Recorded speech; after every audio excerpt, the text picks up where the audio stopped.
Hey guys, today's on schizophrenia and a new ditty on anosognosia.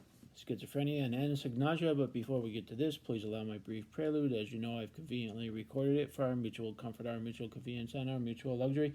And hey, listen, I'm no spring chicken. And I've been around a few preludes in my years. I'm telling you, this prelude, it's got something that's particularly luxurious. Kind of like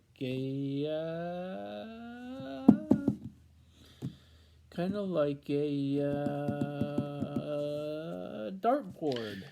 Hello there, my name is Robert Francis. You've stumbled on my Unconquering Schizophrenia YouTube channel, where me and the bird, that's right, we talk schizophrenia. That's Mike, he's a wren. This is the cut of my jib right here for reasons of my medical confidentiality.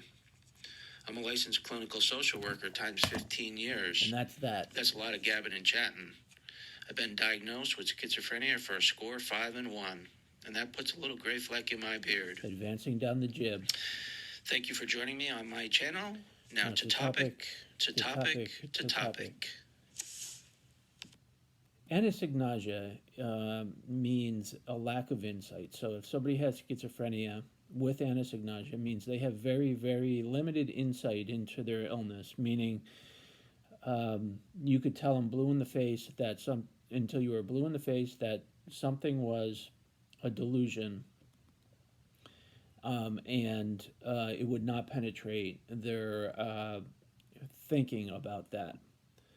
For example, I'm the King of England, and we could provide troves and troves and troves of evidence and feedback regarding that the person is not the King of England, and still that person will maintain the belief. That's an example of anosognosia.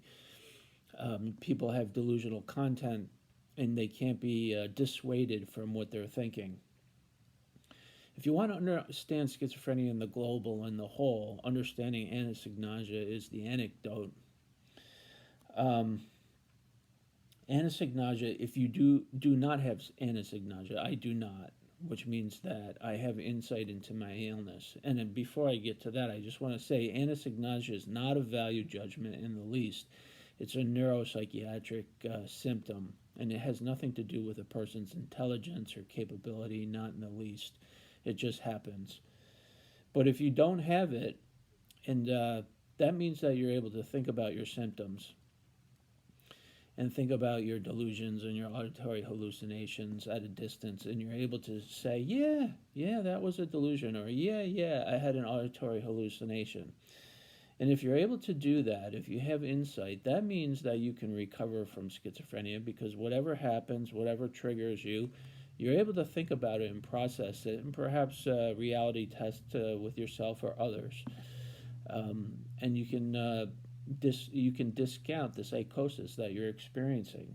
So if you have episodes of psychosis and then you say, hey, no, that was a delusion, that's an example of having insight into your illness. And if you have insight into your illness, that means that you can manage it in the total, and that you can negate presenting psychosis. And you can do it recurringly. You could have recurring psychosis, but if you're able to think about it and negate it, you can negate the psychosis as it reemerges. So anosognosia is ever so crucial.